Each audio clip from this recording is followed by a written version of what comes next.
I think the Investor Business Daily headline says it all. Dell Technologies crushes first quarter earnings and sales targets, which I think was great. Didn't necessarily get a lot of credit out there for that though, which is fine, but kind of sucks if you're Dell. I mean, they beat big on EPS, and they beat slightly on revenue. And who wouldn't have expected revenue declines in PCs and data center services and storage? I mean, pretty much everybody's down, right? Well, yeah, even Pure was down. Who they're never down. But that's just the way that goes. We saw compute light at HPE, and it's light here at Dell. The only company who crushed it there was Lenovo, who just continues to take share, and unlike HPE and Dell, participate in the hyperscale market.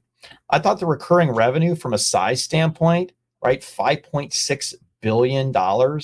And think of recurring revenue as services plus as a service, which is, so Apex plus managed services plus break fix. I thought was a really good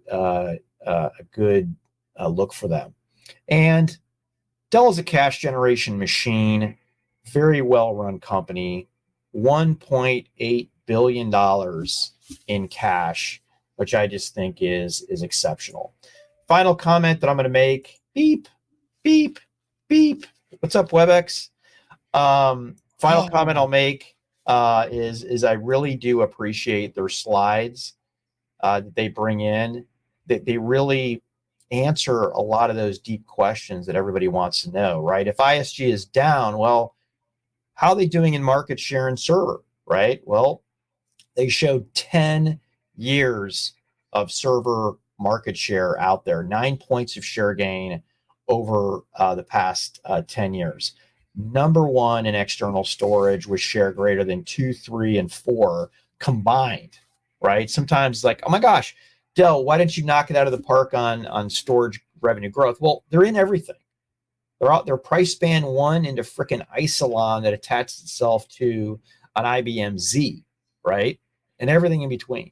It's just a huge business. So as we saw, law of large numbers, hard to get meaningful share gains, growth percentage-wise when you've got such a big business. And then on the PC front, okay, PCs are down, but hey, guess what? Most profitable segment, commercial PCs. They showed over 10 years of market share gains in commercial PCs, 10 points of share gain over the past 10 years. So kudos to Dell, just an extremely well managed business. The precision is pretty awesome. Yeah, I think you hit it on the head, Pat. And, when I sat down with the executive team yesterday and we did the run through, basically, my takeaway was exactly what I would have expected from Dell. Operationally really well run.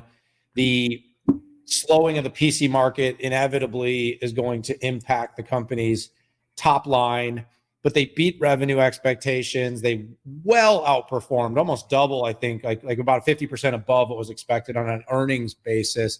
So they run the company really well. They're very humble. They don't overstate themselves. I thought they did announce at Dell Tech World a lot of innovation that I think the market can be encouraged about. The Apex portfolio is starting to come to life. And this is something that, you and I both said for some time is like, it's light. It was light. So what they've been able to announce, over the last weeks, adding compute, adding AI with Project Helix, Fort Zero on security, some of the native edge capabilities that were announced. They did add a really nice set of portfolio that's going to start to provide more opportunity to grow that. I mean, look, this is a company that has billions of dollars of recurring revenue, but it's treated like a commodity company. I mean, Pat, I think there's like a negative $20 billion valuation on VMware. I mean, the company did $102 billion in revenue last year and got a $37 billion value.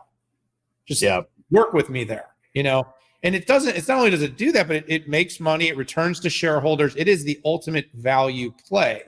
Now, the question is, you know, again, with things like AI, can they convince the market that they're a picks and shovels company that's going to be critical to the global deployment? And the big thing they're going to have to prove is that it's not about the hyperscalers only. Because right now, the perception is AI is all about the hyperscaler. So the question is, do you think in regulated industries that data centers, AI data centers are going to get built out? Do you think that edge underneath the telco, you know, clouds are going to have AI data centers? Do you think, you know, there's going to be options for smaller companies to build out technology around AI? That's just a for instance, because I think the market's kind of looking at it as it's a bit of a zero sum game, and it's not.